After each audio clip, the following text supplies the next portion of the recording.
Welcome back, everybody, for another deep dive. This time, we're heading south to Latin America. South of the border. Yeah, way south.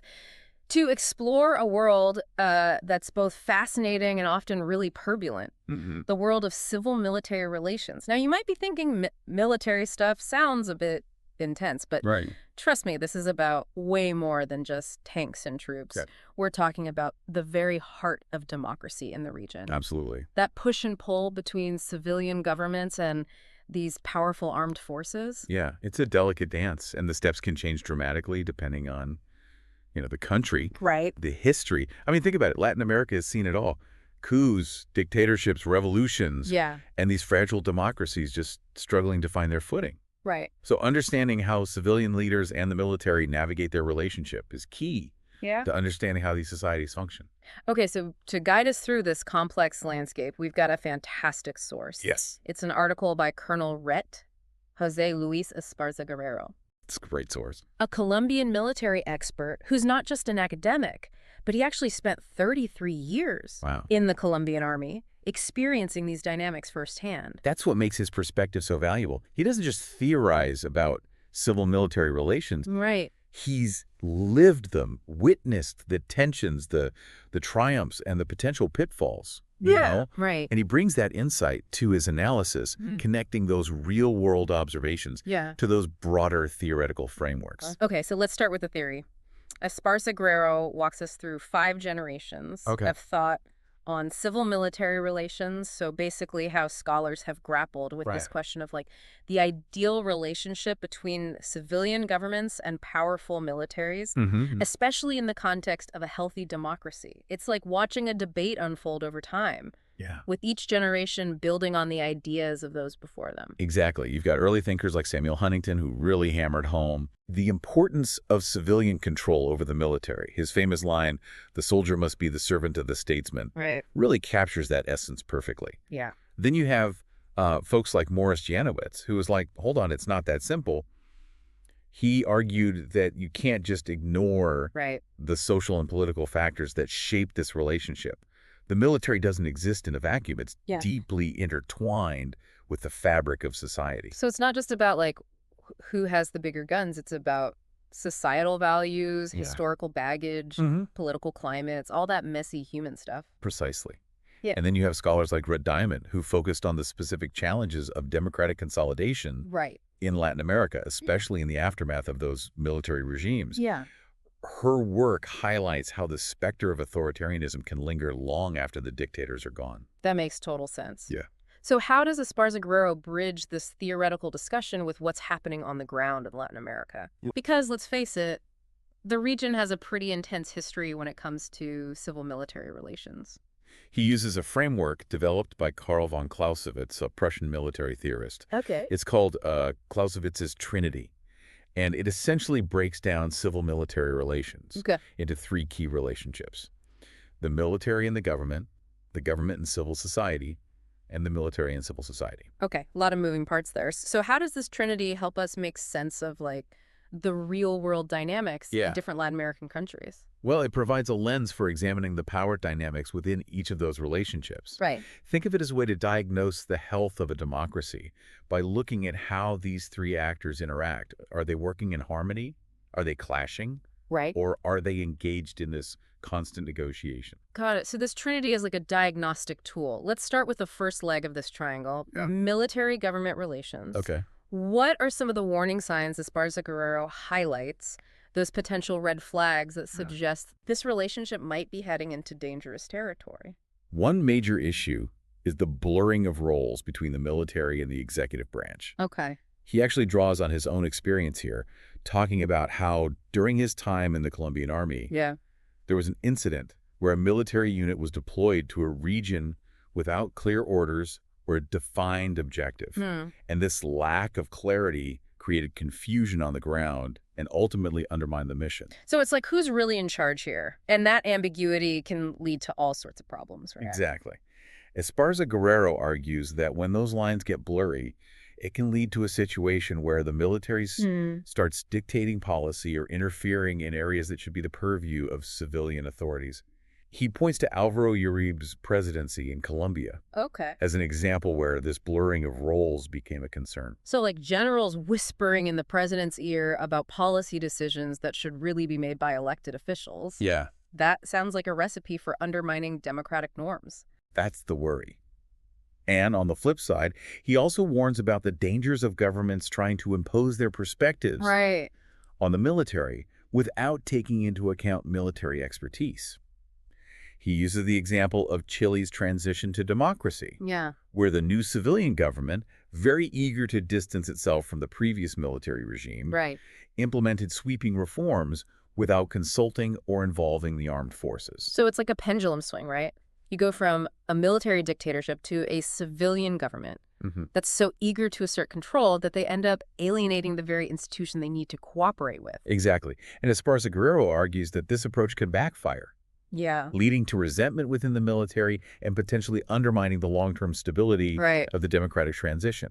He stresses that successful civil-military relations require a balance, a recognition that both sides bring valuable perspectives and expertise to the table. Okay, so it's about finding that sweet spot, that equilibrium where civilian control is maintained.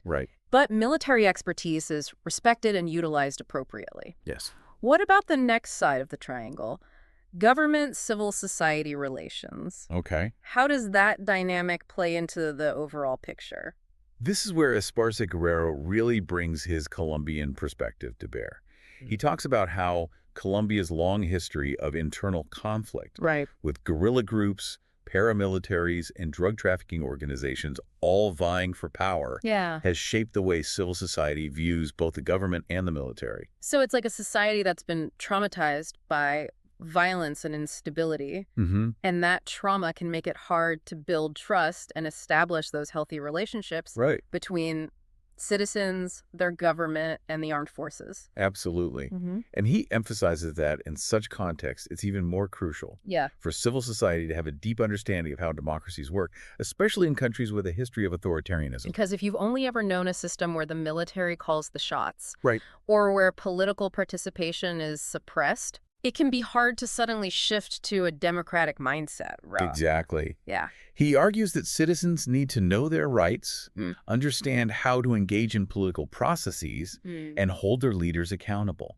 Without that foundation, it's difficult to build a truly participatory democracy. So knowledge is power, especially when it comes to navigating these complex political landscapes. But it's not just about individual citizens understanding their roles, right? There also needs to be a productive dialogue between the government and civil society on security issues. That's crucial. Esparza Guerrero argues that when it comes to issues like crime, terrorism, or drug trafficking, you can't just have the government dictating solutions from on high. You need to involve civil society in the conversation, listen to their concerns, and work together to find solutions that are both effective and respect human rights. Because let's be honest, those top-down approaches often backfire, They can alienate communities, create resentment, and even fuel further instability. Exactly. And he contrasts that with a more collaborative approach, where the government and civil society see each other as partners, not adversaries, working together to address these shared challenges. Okay, so we've got the military and the government and civil society. What about that final connection? Military-civil society relations. What are the key takeaways there? This is perhaps the most fraught relationship of the three. Especially in countries with a history of conflict or human rights abuses perpetrated by the military. Esparza Guerrero argues that mutual distrust and negative stereotypes are often major roadblocks in this area. He points to his own country, Colombia, as an example. Despite significant progress in recent years, there are still regions where the military is viewed with suspicion, especially in communities that have borne the brunt of the armed conflict. So it's like those past wounds can take a long time to heal, and they can poison the well for any attempts to build trust and cooperation. Absolutely. And he also talks about how the Cold War, with its focus on combating communism, often led to a blurring of lines between internal and external threats in many Latin American countries. This created a climate where anyone perceived as leftist, subversive, or critical of the government could be labeled an internal enemy. Yeah. justifying all sorts of abuses by the military. It's like a paranoia that's seeped into the very fabric of society, making it difficult to distinguish between legitimate security threats and political dissent. That's a key point. And Esparza Guerrero argues that this legacy continues to affect how some elements within the military view civil society, creating a barrier to building those essential relationships of trust and understanding. So unpacking that historical baggage, addressing those past injustices, and acknowledging the harm that was done is crucial to moving forward. Absolutely. But what about more recent events? We've seen a wave of leftist governments coming to power across Latin America. Right. How are they navigating these complex civil-military dynamics? That's a great question, and it's actually the focus of the next part of Esparza Guerrero's analysis. Okay. He dedicates a whole section to examining how these new leftist governments are approaching their relationships with the armed forces. And it's a fascinating mix of approaches, challenges, and opportunities. Sounds like we're about to get into the nitty-gritty of modern-day Latin American politics. We are.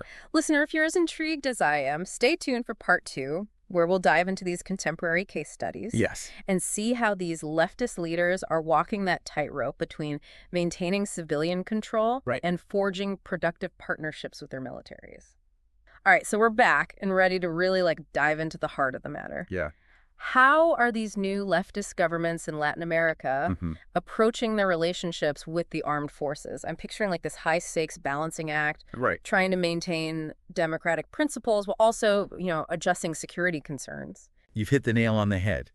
It's a delicate dance, and each country is trying to find its own rhythm, its own way of navigating this complex terrain. Yeah. What's fascinating is that there's no one-size-fits-all approach. Right. Esparza Guerrero provides a sort of cheat sheet in his article. Okay. It's a table summarizing the approaches of different countries. Oh, I love a good visual aid. So who are the players on this political dance floor? We've got Colombia, Mexico, Brazil, Argentina, Chile, Bolivia, and Guatemala. Wow. That's quite a few. It's a real mix of political context and historical baggage. Right. When it comes to their relationships with the armed forces. Let's start with Colombia. Given Esparza Guerrero's background, I imagine he has some strong insights into how things are unfolding there. Absolutely. He acknowledges that there was initial distrust between Gustavo Petro, Colombia's first leftist president, and the military. Yeah. Remember, Petro himself was a former guerrilla fighter. Wow, talk about a historical turnaround. From fighting against the military to leading them, that's got to create some interesting dynamics. It certainly does. But Esparza Guerrero notes that despite this initial tension, there have been some positive developments. Okay. Petro has emphasized human rights and sought to improve the living conditions of rank-and-file soldiers. So focusing on the well-being of the troops, that's a smart move. Yeah. Happy soldiers are less likely to be tempted by those whispers of discontent, right? It's certainly a factor. He's also trying to shift the military's focus away from solely fighting internal conflicts and towards tackling broader security challenges. Like environmental crime and transnational organized crime. So adapting to the changing security landscape and recognizing that the old playbooks might not be relevant anymore. What about Mexico? They've got this long and complicated history with the military, especially when it comes to the drug war and allegations of human rights abuses. Esparza Guerrero describes Andrés Manuel López Obrador's approach, or AMLO as he's known, as pragmatic. He's given the military a prominent role in both security and development projects, really leaning on their logistical capabilities and organizational skills. So building bridges, giving them a seat at the table, but potentially also raising concerns about blurring those lines between civilian and military authority. Exactly. It's that classic dilemma we talked about earlier. Exactly. Some critics worry that AMLO is relying too heavily on the military, potentially undermining democratic institutions in the long run. Right. It's a debate that's playing out across the region, this question of how much is too much when it comes to military involvement in civilian affairs. Okay, let's move on to Brazil. Lula da Silva, who recently returned to power after a tumultuous period, has been pretty vocal about his views on the military right. He has. Lula is a fascinating case because he comes from a leftist labor union background. Right. But during his previous presidencies, he actually had a fairly good relationship with the armed forces. Now, after the Bolsonaro years, which saw a much closer alignment between the military and the far-right government, Lula is focused on reasserting civilian control, and depoliticizing the armed forces. So kind of a course correction, bringing the military back into its lane, so to speak. How's that going down? I imagine there might be some resistance from within the ranks. There's always that possibility, especially given how deeply involved the military became in the Bolsonaro administration. Yeah. But Lula's a savvy politician, and he's trying to strike a balance. He's pushing for greater professionalism within the military. Okay. A renewed emphasis on national defense rather than internal security. Right.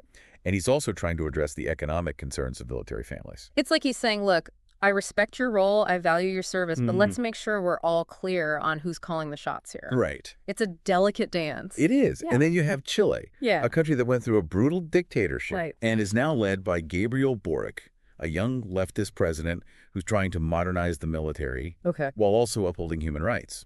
That sounds like a tall order, trying to reform an institution that's been so closely associated with repression in the past. What's Boric's strategy? Well, he's focused on adapting the military to new challenges like climate change, cyber threats, and disaster response, while also emphasizing transparency and accountability. He's trying to create a military that's more in tune with the values of modern Chilean society. So shifting the mindset, updating the mission, and trying to build a new kind of relationship based on trust and respect. Yeah. That's a long-term project, that's for sure. It is. What about Bolivia? They have a history of political instability and military involvement in politics. Right. And Esparza Guerrero highlights how current President Luis Arce has maintained a close relationship with the military, viewing them as key to stability. It makes sense given Bolivia's tumultuous past, but it also raises concerns about potential over-reliance on the military and the risks of politicization. It's like that saying, power corrupts and absolute power corrupts. Absolutely. Right. You need those checks and balances, that separation of powers, to prevent any one institution from becoming too dominant. Exactly. And finally, we have Guatemala, a country that's still grappling with a legacy of a brutal civil war, in which the military played a central role. Bernardo Arévalo, the new president, is trying to reform the security sector and strengthen civilian control. But he faces an uphill battle given the deep-seated power structures and the resistance from those who benefit from the status quo. It's a reminder that changing these entrenched systems takes time, persistence, and a lot of political will. Absolutely. So we've got a real spectrum of approaches here, from pragmatic partnerships to attempts at reform and modernization. What's Esparza Guerrero's overall assessment? Is he optimistic about the direction things are heading? He's cautiously optimistic. He acknowledges the challenges, the potential pitfalls. But he also sees a genuine opportunity for positive change. He argues that these leftist governments, with their focus on social justice and democratic principles, are well-positioned to reshape civil-military relations in a way that benefits both the armed forces and society as a whole. But he's not painting a rosy picture, right? He's not saying that just because these governments are leftists. No, not at all. They've somehow cracked the code on civil-military relations. He's very clear-eyed about the risks. He points out that there's always the danger of leftist governments becoming overly reliant on the military, using them to achieve political goals or silence dissent. He even uses examples from other parts of the world to illustrate how leftist regimes can sometimes end up becoming just as authoritarian and repressive as their right-wing counterparts. It's like that George Orwell quote, all animals are equal, but some animals are more equal than others. Ideology doesn't automatically guarantee good governance. Exactly. And Esparza Guerrero stresses that vigilance is key. He argues that civil society, the media, and independent institutions all need to play a role in holding these governments accountable, ensuring that the military remains subservient to civilian authority. So it's about checks and balances, transparency, and a constant push for accountability. Absolutely. And that brings us back to Esparza Guerrero himself. You mentioned earlier that he reflects on his own journey in this article, going from military officer to scholar, advocating for better civil-military relations. Can you tell us a bit more about that? Sure. He talks about how his own education on civil-military relations was quite limited during his time in the Colombian army. Okay. The focus was primarily on tactical and operational training, with very little emphasis on the theoretical or historical aspects Yeah. of the relationship between the military and society. So he had to learn a lot of this stuff on his own. Right. Through experience and observation. Almost like a self-guided deep dive into the complexities of this relationship. Exactly. And he credits his 33 years of service, Right. during which he held positions at the tactical, operational, and strategic levels, Yeah. with giving him a unique perspective on the complexities of civil-military dynamics. Right. He saw firsthand how those theoretical concepts play out in the real world, how decisions made in the halls of power can have a ripple effect on the ground, Yeah. impacting the lives of soldiers and civilians alike. It's like that saying, you can't learn to swim by reading a book. Right. Sometimes you have to jump in the deep end and experience it for yourself. Absolutely. And his experience clearly shaped his thinking. Yeah. He writes about how he witnessed firsthand the challenges of balancing security needs Right. with democratic principles, the importance of building trust between the military and civil society, and the dangers of politicization. It makes you wonder if his experience with Operation Jacques, that daring rescue of 15 hostages from the FARC, influenced his thinking on civil-military relations. Right. That had to be a situation where trust and communication were paramount. I'm sure it did. And it's a reminder that while we often focus on the tensions and challenges, there are also examples of successful collaboration between the military and civilian authorities. Okay, so listener, what are the big takeaways from this deep dive into Esparza Guerrero's work? Why should you, sitting there wherever you are, care about civil-military relations in Latin America? First, this is about much more than just military strategy. Right. It's about the very foundations of democracy and how power is balanced in society. When these relationships are healthy, it creates stability, security, and the space for citizens to participate in their own governance. But when those relationships are dysfunctional, you risk ending up with either a weak state, unable to provide security, or a military that wields too much influence and undermines democratic processes. And Latin America's history is full of examples of both scenarios. Right, exactly.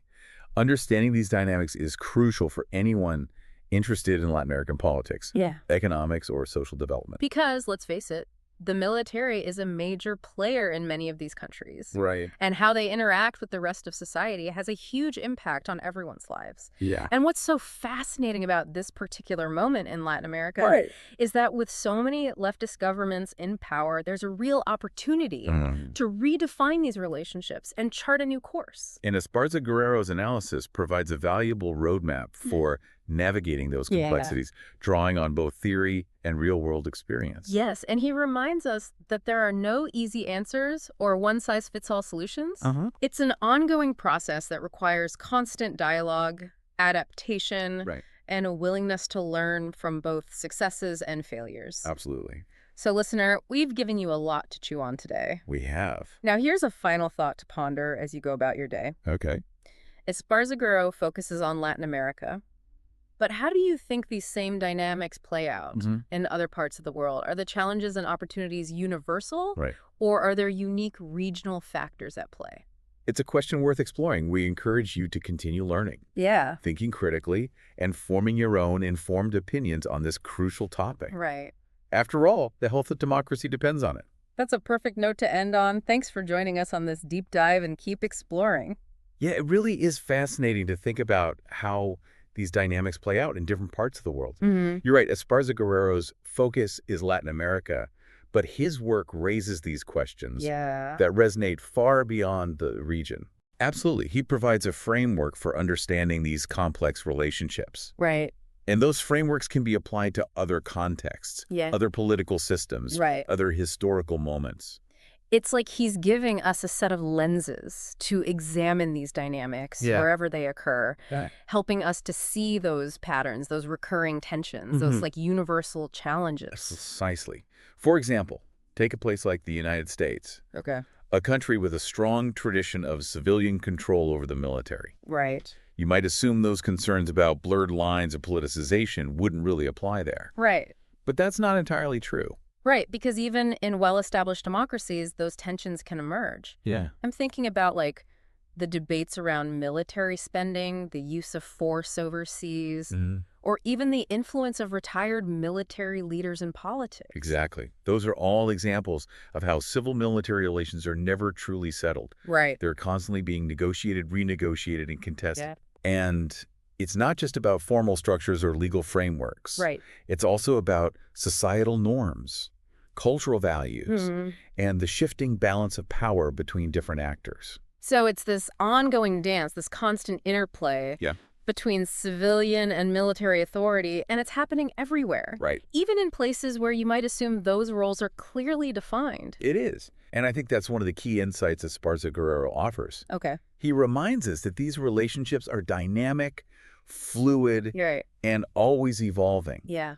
They're shaped by political events, social movements, economic crises, technological advancements, and even global trends. It's like trying to hold water in your hands. It's constantly shifting, adapting, taking on new forms. Yeah. You can't just capture it in a static model or a set of fixed rules. Right. You need to be constantly observing, analyzing, and questioning those assumptions. Exactly. And that's why this kind of critical thinking, this willingness to engage with complex issues is so crucial. It's not just for academics or policymakers. It's for all of us. Because at the end of the day, civil-military relations impact all of our lives. Right. They shape the way our societies function, the way our governments operate, and ultimately the kind of world we live in. Well said. And that's why Esparza-Guerrero's work is so valuable. Right. He's not just providing answers, he's prompting us to ask better questions. Yeah. To delve deeper, to challenge those easy assumptions. So, listener, as we wrap up this deep dive, we encourage you to keep those questions in mind. Yeah. What has this exploration sparked for you? What other perspectives might you seek out? How can you apply these insights to your own understanding of the world? Remember, the quest for knowledge is never ending. Right. The more informed we are, the more engaged we are. The better equipped we are to navigate these complex challenges. Yeah. And contribute to a more democratic, just, and secure world.